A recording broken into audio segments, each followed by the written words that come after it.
Intergenerational experiences, that is for generation. Curtis Booher. Excellent. Well, I am glad that you are here. So let me pray for us. Thanks for your patience, and we'll get started. Thanks for these wonderful people, God, and I'm thankful for the motivation that brings us together, a motivation for helping your church to be all that you want your church to be. Thank you for those who are young and old, and may we come together in a way that is pleasing to you in our churches. In Jesus' name, amen.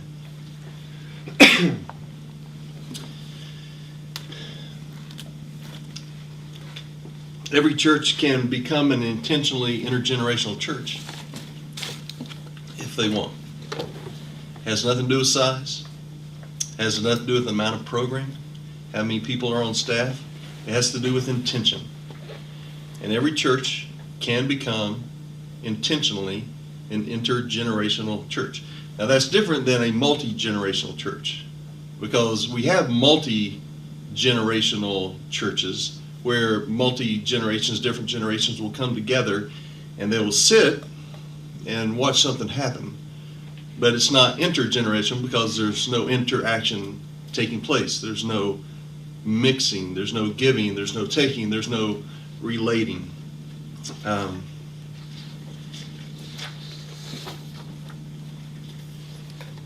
was a bricklayer, you probably have heard the story, who had taking place. There's no mixing, there's no giving, there's no taking, there's no relating.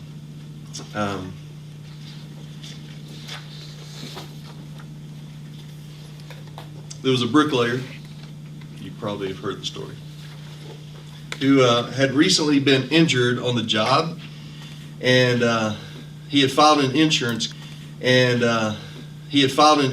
claim.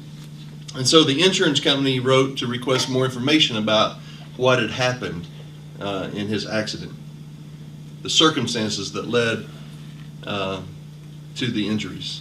So he wrote this as a response to the inquiry on the part of the insurance company. He wrote, "Dear sir, I'm writing in response to your request for more information concerning block number 11 on the insurance form, which asks cause of injuries, wherein I put trying to do the job alone. You said you needed more information, so I trust the following will be sufficient. I'm a bricklayer by trade, and on the date of the injuries, I was working alone, laying brick around the top of a 4-story building. When I realized that I had about 500 pounds of brick left over. Rather than carry the bricks down by hand, I decided to put them in a barrel and lower them by a pulley which was fastened to the top of the building. I secured the end of the rope at ground level. I went up to the top of the building and I loaded the bricks into this barrel.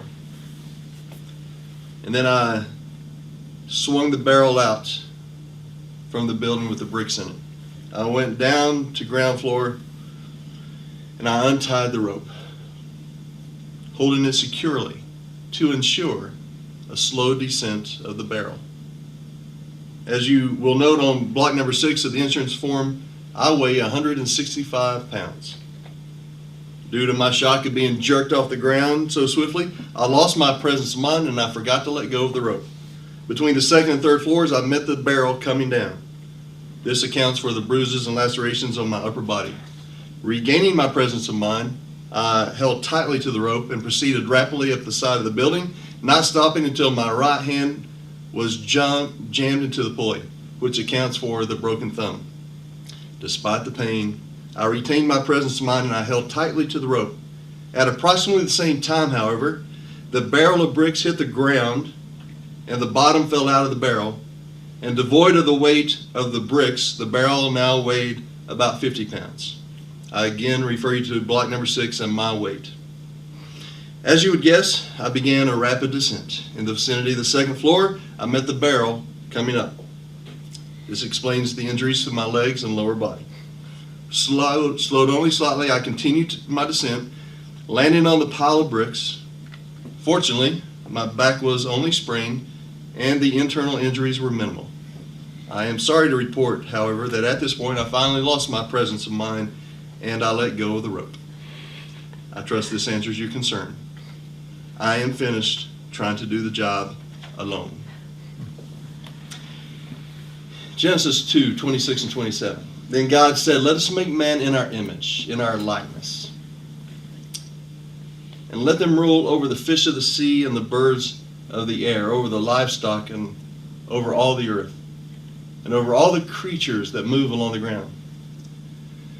So God created man in his own image. In the image of God, he created him, male and female. He created them. We were not made to do this job alone. This job of being the church, we were not made to do this alone. And not only we were not made to do this alone as individuals, we were not made to do this alone by generations. We just were not. Not to try and stretch too much, but what does it mean to be made in the image of God? Surely it has something to do with that little clue, male and female, he created them. Right? Something about the image of God has to do with our being different. He could have just made them male and found them complete, but he didn't.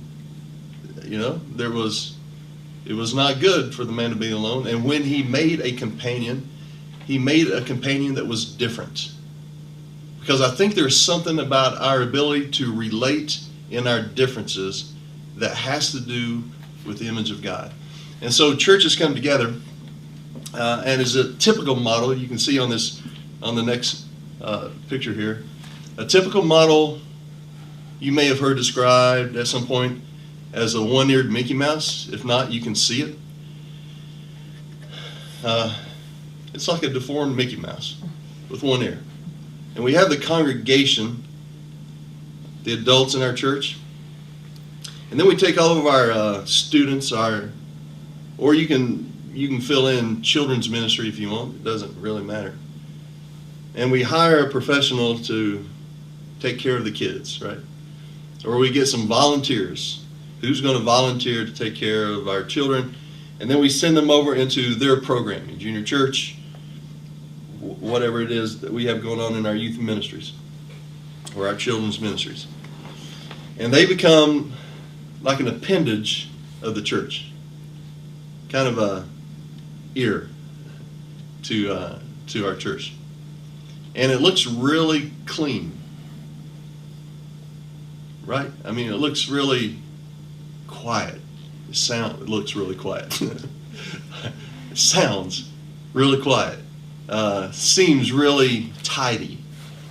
And we have gotten used to it. We sent out a survey trying to get ready for this. And I sent a survey with the help of Phyllis Fox and Kit Dotson over at Milligan to just a bunch of churches to ask what was going on in their church as far as intergenerational type stuff. And one of the questions was, what obstacles do you face? And the biggest obstacle from this survey, and this was just like 100 churches, you know, of people that we knew. You tell me, what do you think is the biggest obstacle to intergenerational ministry?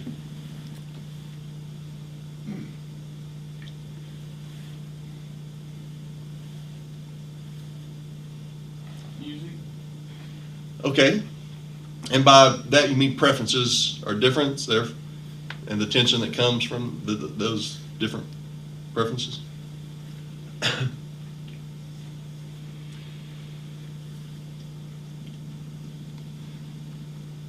Say just the separation, different activities, different events instead of being together. Yeah. And we've gotten used to the separation. We're separated, different activities, different events. We can show up to church together and we have completely different experiences of church. According to this survey, the biggest obstacle was attitudes. Attitudes. That in some ways we like being apart because it's cleaner, it's not quite as messy. And the biggest attitudes that were obstacles came from which group of people, according to this survey, would you imagine? The oldest generation. Adults. Because we've gotten used to dropping the kids off. You take care of the kids while services are targeted toward us. So we become targets. We target different groups. We have programming that's targeted toward their children. We have programming targeted toward our teens. We have programming targeted toward our adults. And we've gotten used to being targeted. We've gotten used to being consumers in some regard, where our preferences are taken into account. And when we get put in a place that isn't necessarily targeted toward our preferences, we don't like it. It's messy, it's uneasy. And so kids who have been targeted by the church and programming that's been designed specifically for them, when they get out of high school, and then they have to become part of a larger body of people where everything is not targeted toward their preferences, it becomes difficult. And so they're checking out, they're leaving.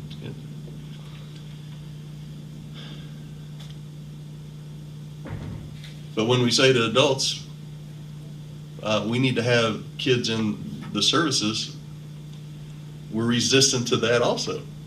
Because we like being targeted. We like singing what we like to sing. And so, this intergenerational has something to do, I think, with what Jesus called discipleship. If you're going to follow me, take up your cross and die to yourself. If you're going to learn how to live, then give your life away. Put other people ahead of yourself.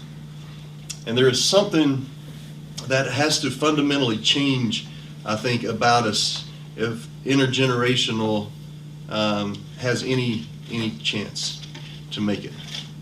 We have to actually take seriously the messy call of Jesus to put other preferences above our own preferences. Put other people in front of ourselves.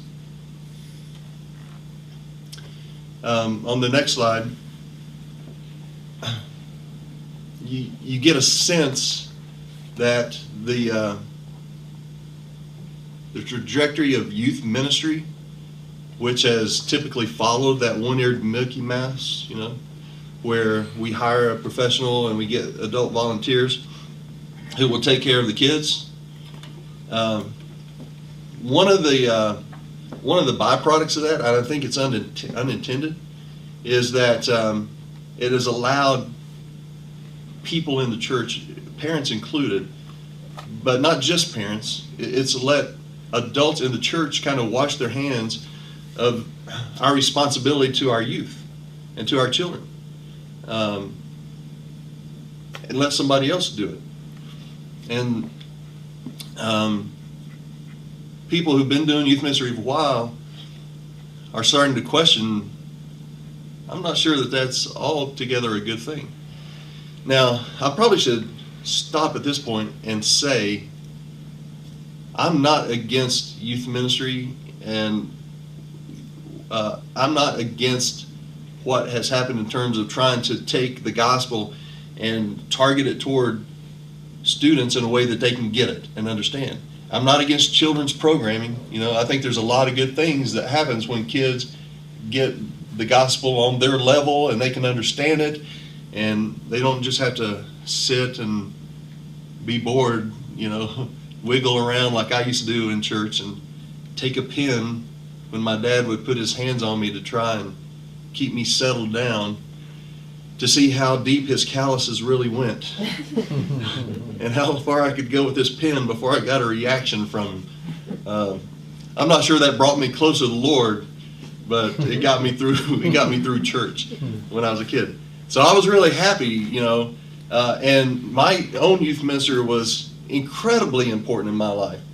So I'm not suggesting that we just scrap all of our youth ministry programming or children's ministry program. I'm not, but I am suggesting that we need to be intentional about overlapping the two a little bit more, so that we're not completely separated all the time.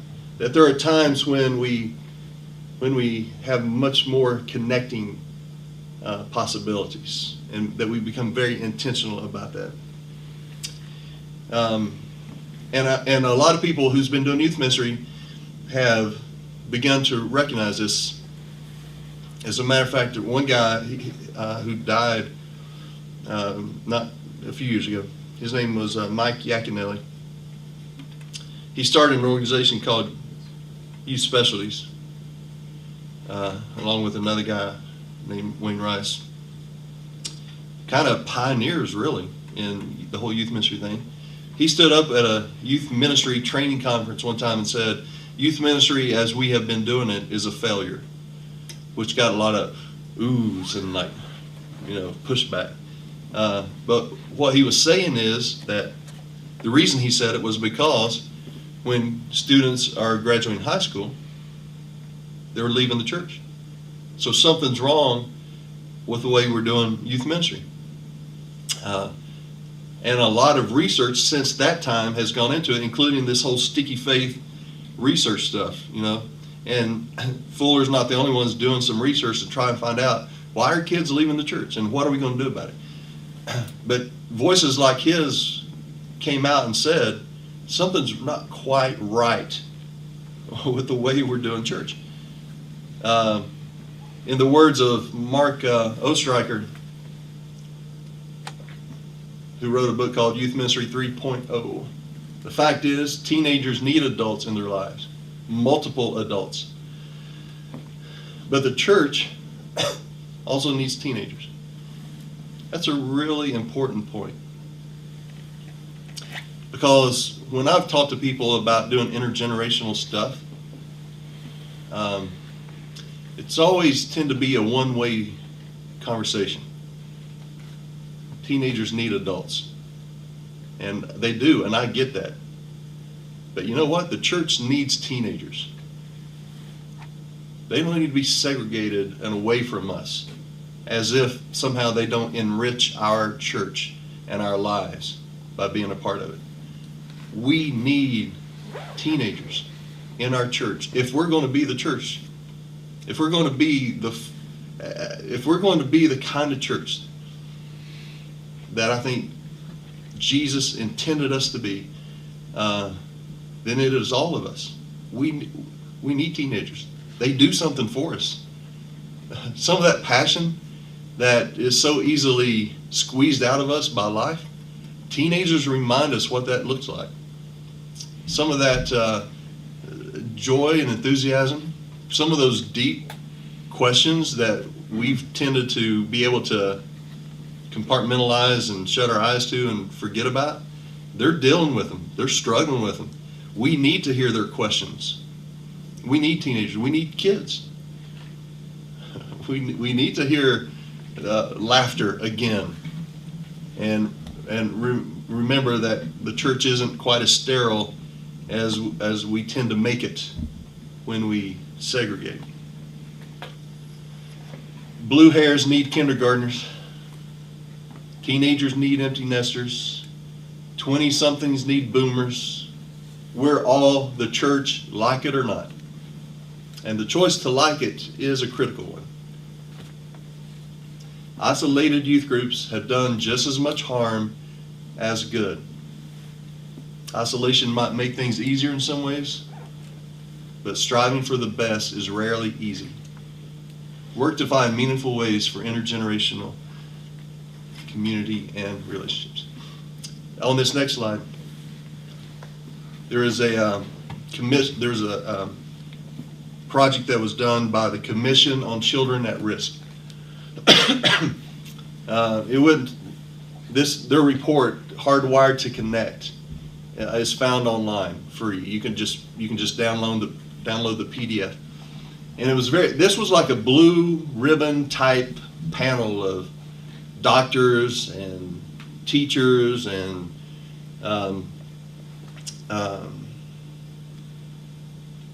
educators of all kinds, psychologists, and they were wanting to ask the question about what is it that is causing our kids from fully flourishing, being able to really fully thrive.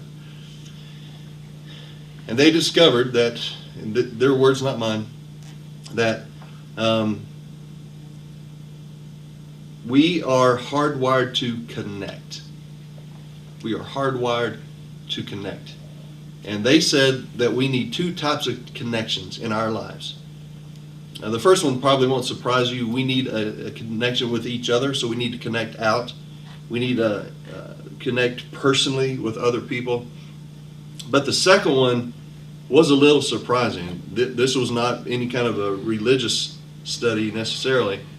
But the second finding was that to truly flourish, we needed a connection with something that was transcendent, something that was bigger than us. That's exactly what the Bible teaches, isn't it? That's agape and koinonia. We need those kind of connections. And the best place to find a connection with transcendence, something that's bigger than us, and in a deep, meaningful way with other people, is the church. The church is what we need to flourish and thrive. And that includes teenagers. Teenagers do not need only their peers to be able to thrive. They need to connect in a deep. As a matter of fact, look at this bit of. Well, can you go forward one? And again, right here. Sorry. Eddie Gibbs has written a book called Leadership Next, and he's reporting on research done by a guy named Peter Brierley. And their research discovered that those churches that have the most significant influence among the under 35-year-old generation are those with 15 to 20% of their members in the over 60 category. These seniors provide much needed mentoring, accountability, encouragement, and wise counsel. And yet, some research is showing that, and yet we never allow them to talk to each other and connect with each other.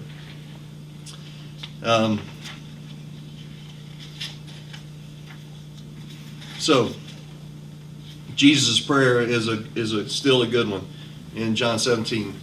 I will remain in the world no longer, but they are still in the world, and I am coming to you.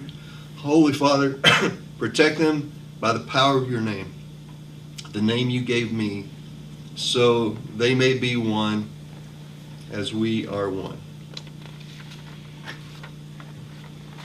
You see why the local church matters so much? It just does.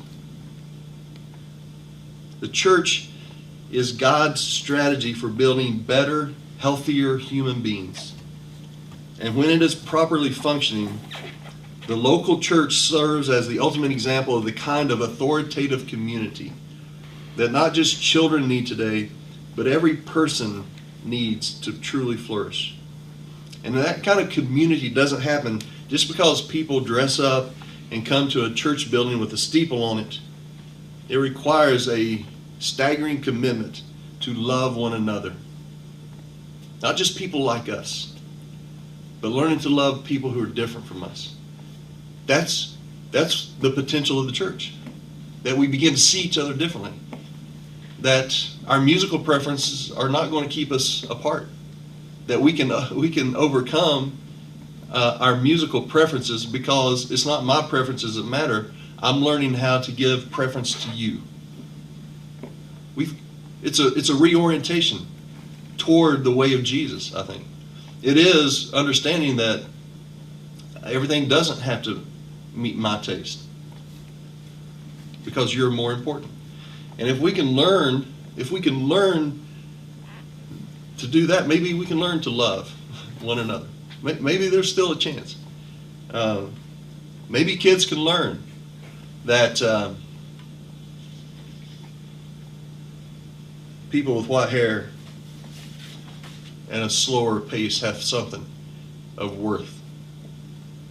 And maybe people who are improving their golf game on a daily basis can learn that there's something in a kid, awkward, stumbling around, that can teach them something about life and meaning. So we're going to have to start looking at each other differently. I had a guy who was a intern of mine for a while. Brian Job is his name. He's a senior minister at a church in St. Louis now. And a couple summers ago, I had a lunch with him at a conference, and he was looking at me and across the table, and he said, "Curtis, you remember when we were he used to come to a high school week camp I did. You remember when we were in camp that time, and you took the whole camp and you put us in a big circle and put a big cross in the middle?" I said, "No, Brian, I don't remember that at all." He said, "Well, you did. And then you told us that when we look at each other, we have to start looking at each other through the cross, because that changes the way we see each other. You remember that?" I said, "No, Brian, I don't remember that at all." He said, "Well, when I looked across that circle, directly opposed from me was this guy named Billy, and I hated him." I couldn't stand it. He had been living up to his name, and he had been bullying me all week. And then I look across, and there he is. And I can't see him except through the cross. And I thought, "God, what are you doing to me?" And he said, "Do you remember that Friday night that he came up, that Billy came up, gave his life to the Lord? And do you remember that I was standing right beside him? Well, we're still in touch with each other. We're still friends, because I had to look at him differently when I looked at him through the cross." We've got to start seeing each other differently. At the cross, when Jesus called for unity, he didn't call for uniformity, that we're all alike. He didn't call for unanimity, that we all are unanimous in all of our decisions. He called for unity that was bigger than our differences. And that happens when we start seeing each other through the cross, old and young. So it is a different way of seeing. It's a different way of looking. So very quickly, before I just kind of I'd love some ideas of what's working for you in helping make some of those relational connections between generations. I'll give you some ideas that I've done or that I've heard about. But let me give a quick foundational how we see each other different. It is going to require a paradigm shift in some ways from where we've been for a while. It's going to mean that we have to start seeing differently. Paradigm is kind of the glasses we put on to see the world. And for a long time, we've kind of put on those glasses of, we come to church, we send our kids here, we send our teens here, and that's church. Okay, fine, that's a part of church, but that is not church. That's not all there is to church. So let's reorient, let's change the paradigm a little bit, put on some new glasses. Not that there's anything wrong with those glasses. The first paradigm shift, before we get to ideas, we have to start seeing reasons to believe in young people. I mean, it starts with us as adults. When you look at a kid, do you really believe in them?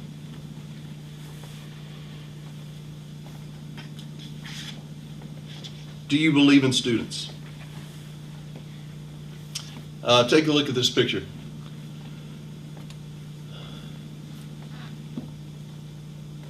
Pearl Buck, 1932 Pulitzer Prize. The young do not know enough to be prudent, and therefore they attempt the impossible and achieve it generation after generation. And when you look at those kids, do you believe that? Really? When you see a kid, do you believe they have potential? Do you believe they have worth?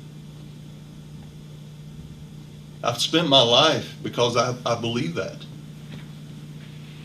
I've been doing what I've been doing with my life because fundamentally I believe when I look at a kid that there's incredible potential there.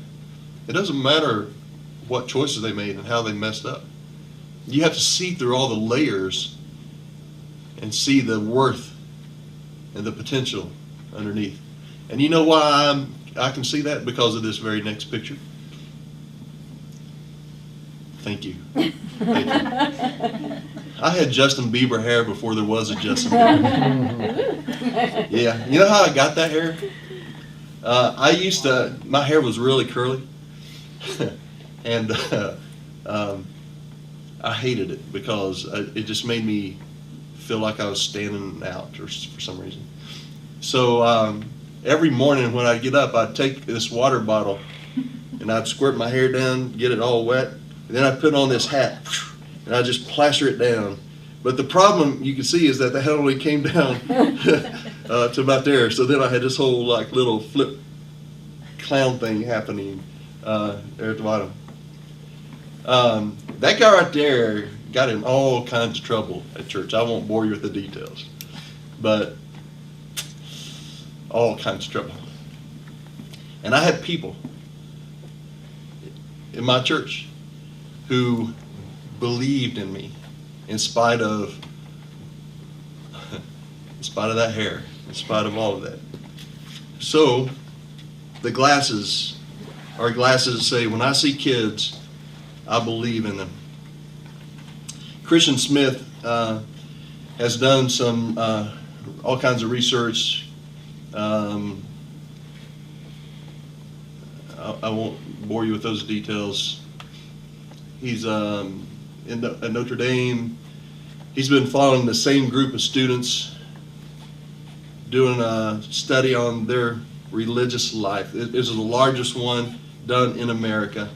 His initial findings were put out in this book by called Soul Searching, and he's had another couple books following those same students as they've grown up. So it's a really good thing. But one of the things I found most helpful, he did a lecture one time about the implications of this study, and as a part, I thought that was really helpful, and it didn't get a lot of airtime in like academic circles. But here's a little quote from what he said, the implications of their study in soul searching.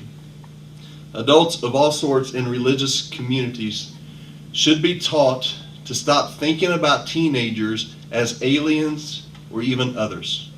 Any generation gaps that exist between teens and adults today are superficial compared with and far outweighed by generational continuities. Moreover, the traditional storm and stress model of adolescence accurately depicts only a minority of teens, and in our view is a counterproductive lens through which adults in faith communities and beyond view youth. That lens is unnecessarily and unhelpfully creates distances when what is greatly needed is connection. Adults need alternative ways of thinking and talking that emphasize adult similarities with, ties to, and common features with youth.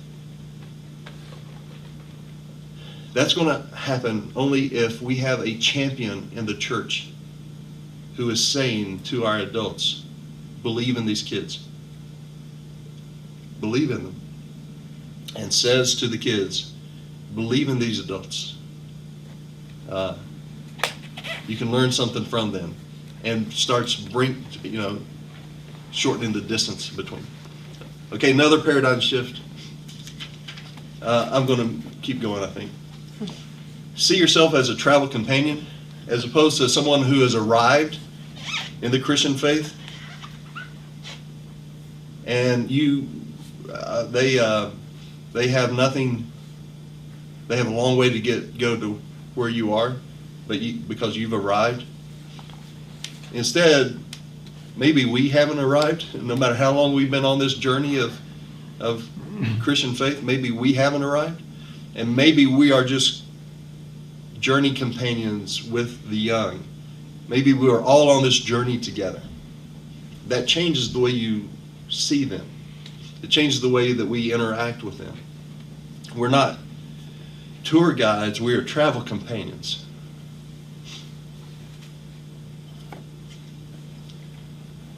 But as a travel companion,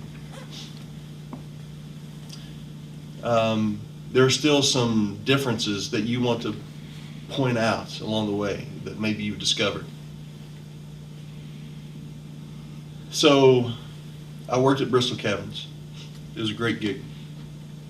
I worked there, and I still remember the tour.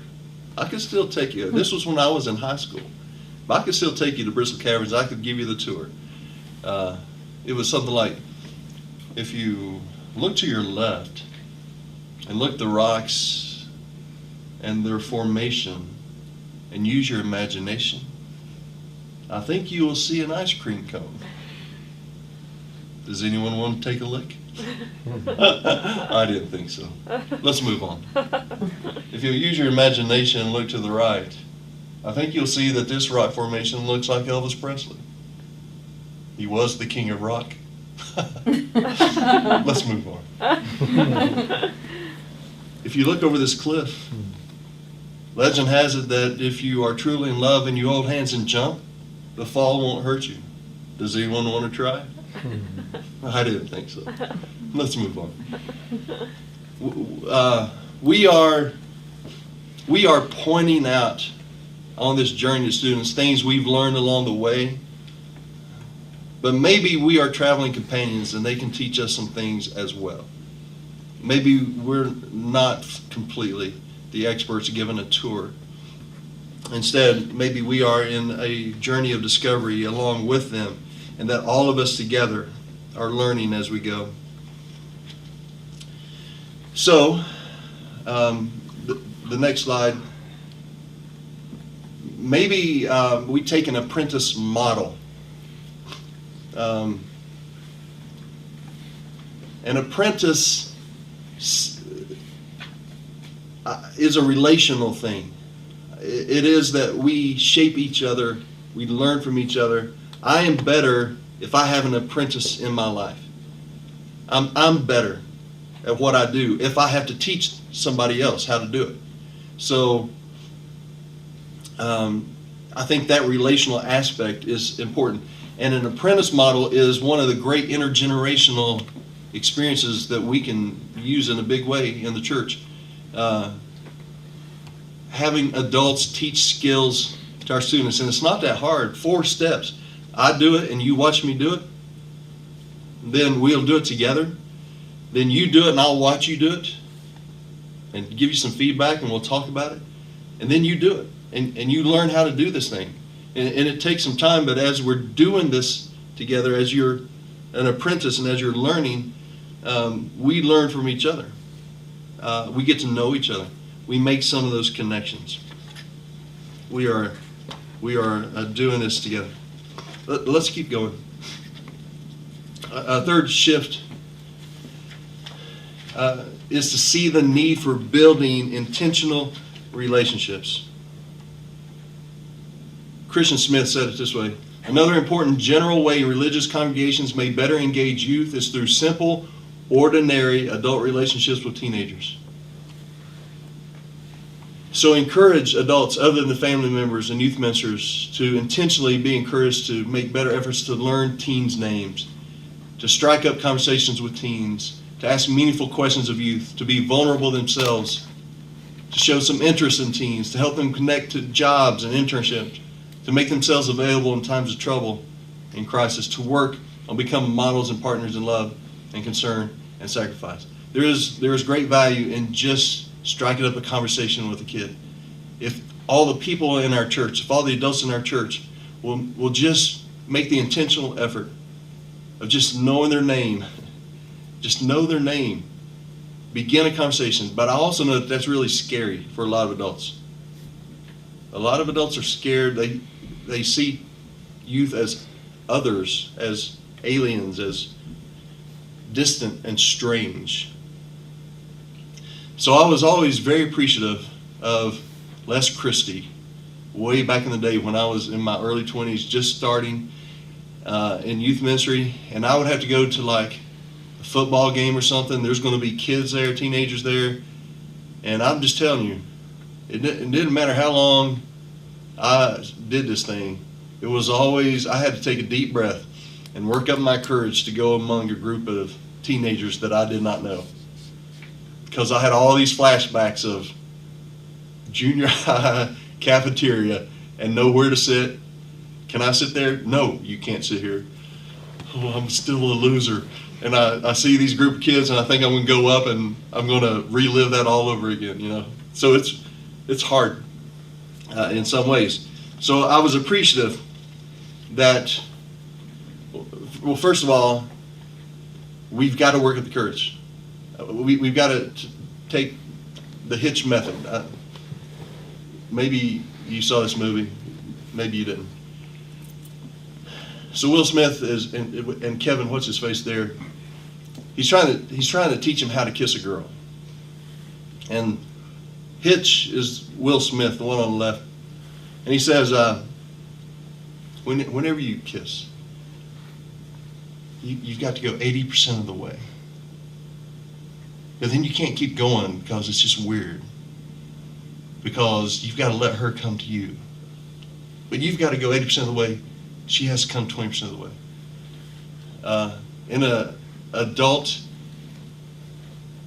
striking up a conversation with a kid, the adult's going to have to go 80% of the way. You can't overwhelm them. You've got to let them come to you a little bit. But you're going to have to take the initiative as an adult to strike up the conversation. And it's not that hard.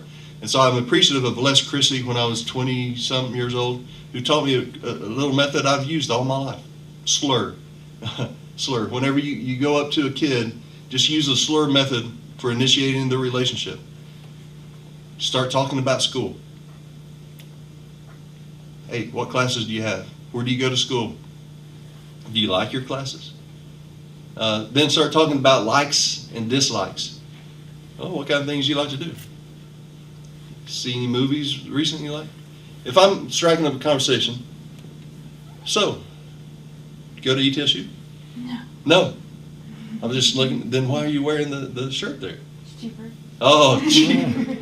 Well, do you like ETSU? I don't even know. Oh, don't know. Where do you go to school? Are you in school? Milligan. You go to Milligan.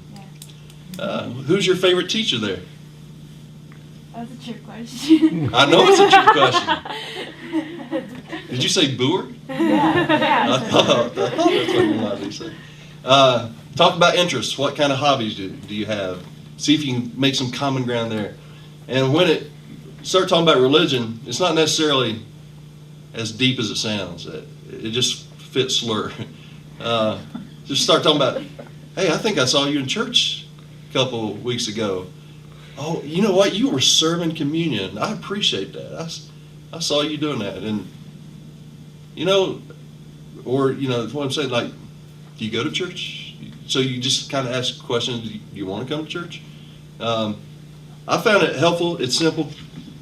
All right, here we go. Last bit. Some ideas. How do we make those connections? What are some ideas that we can use? First of all, service opportunities. This is far and away what people are saying to me is the easiest way to connect generations together. So I'm not suggesting that you not have any youth mission trips or that you don't have senior adult mission trips. I'm just saying that why don't we do some intergenerational mission trips. Our church has been doing this. Typically during Christmas, families will go, and we just started offering it as the student ministry is still doing their mission trip during the summer, but we have 1 week during the summer started adding just an intergenerational mission trip. I think the reason that service-oriented projects helps with the intergenerational thing is that you can team up people of different ages who are working side by side, so they're not like having to be eye to eye and be intimidated. They're side by side working on something, but they can still talk. They can still get to know each other. So do Serve Fest. That's for the whole church. That's for intergenerational. Just one Saturday every 6 months or something. And come together as the whole church and serve your community. It'll help the community. Plus it'll be intergenerational. Or do an extreme home makeover. Ty, what's his name, doesn't need to have all the fun. So there was a lady in John City, for example, no family. Her house was just falling in around her. We found out about her, so we put her up in a hotel for a weekend.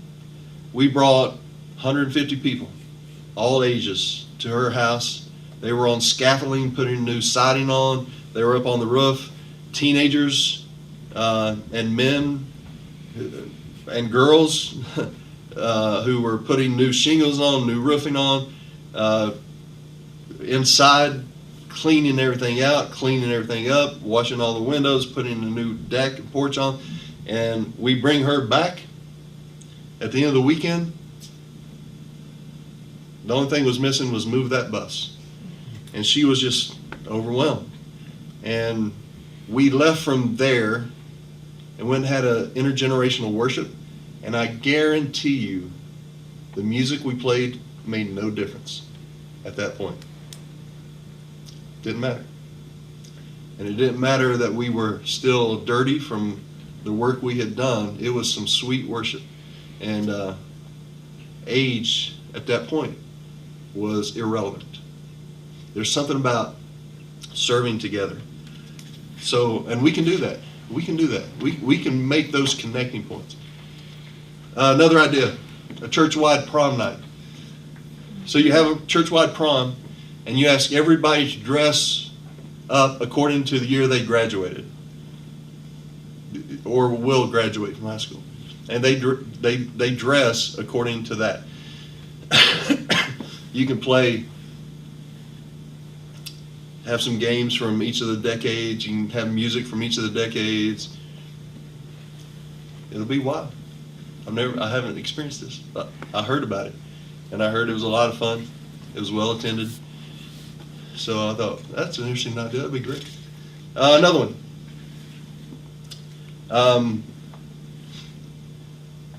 If we're going to become people who help make intergenerational connections, we have to become storytellers.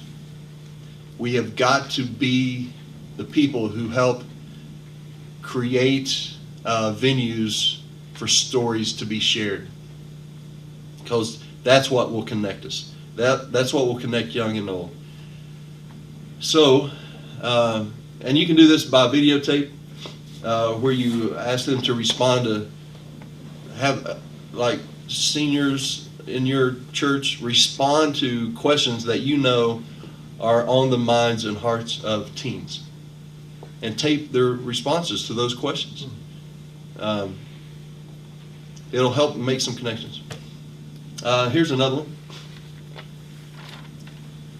Once a month, have the students spend a few hours at a different home of an elderly person in your church, cleaning, doing some spring cleaning.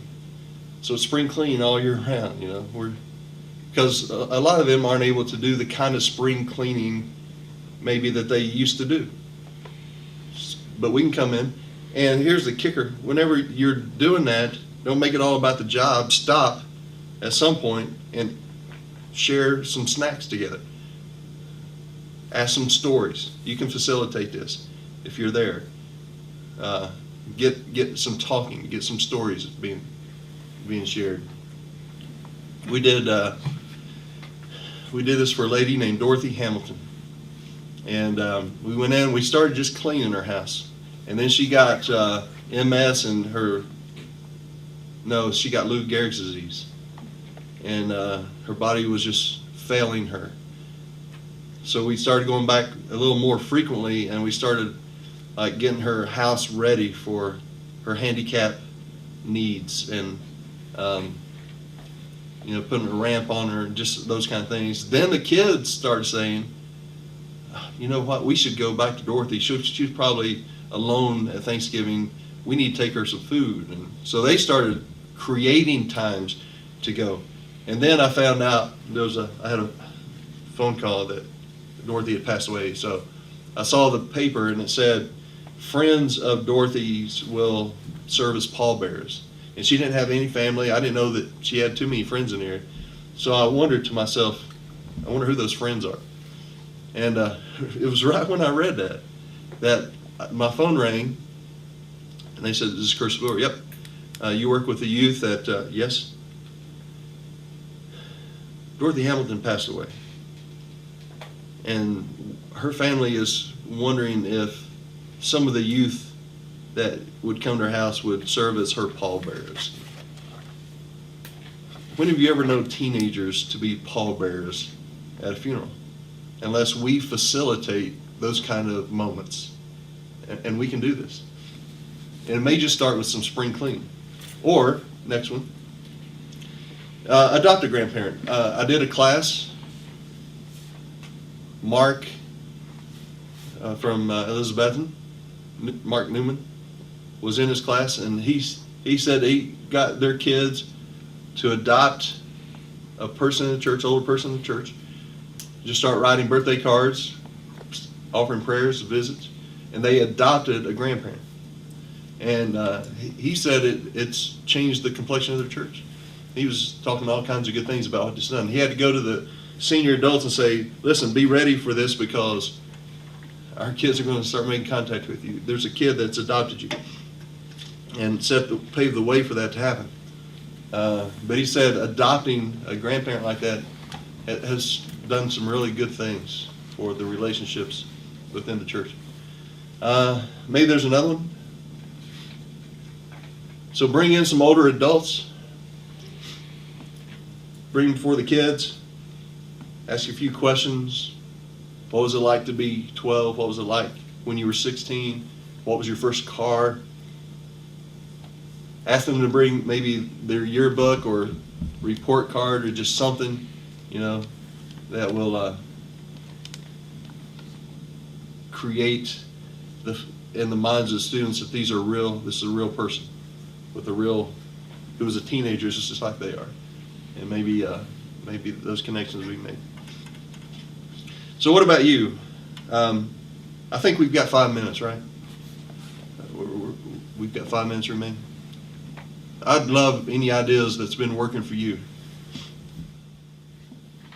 And if not ideas, then questions or something that hasn't been said that needs to be said, a comment that you want to make.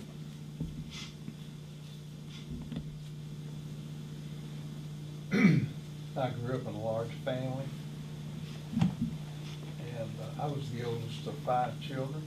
And it's been a long time ago. But the family is under attack. Crazy divorce laws, says nobody's responsible. Temptations everywhere. We don't have the cohesiveness of thought that we had when I grew up. We don't have we have so many distractions. And I see all kinds of potential in the ideas that you already have. I was at Eastman for 31 years, there was a program called Achieving Your Potential, but it wasn't about kids, teenagers, young people, adults, grandparents. It was about people. We don't use that thought that often. But valuing differences is hard. Mhm. I don't think it's taught in the church. Maybe in other ways with other principles. But I commend you for your talk. And I was Eastman's second speechwriter, and I'm a chemical engineer, and I don't give that out very often. Thanks for speaking. Well, thank you. You bet. Yeah, thanks. You remind me of a guy in our church named Orland who had what was called, he didn't call it, but it came to be called Orland's Finishing School for young men. And what it was is that he was a mechanic, and he would, in his barn, have a group of guys come over, young guys come over, and he'd teach them how to be mechanics. But while he was doing this, he would talk to them about what it means to be men, right? What it means to be a man, what it means to have some character about you and all that. So it came to be called Orland's Finishing School for young men, where you learn how to be a man, and you learned a skill in the process. There's all kinds of possibilities of those kind of stories just multiplied. If we can just catch the vision that for the older adults among us, that they still have something important to do with their life, that they still have the privilege and the joy of teaching some of what they've learned along the journey to young people.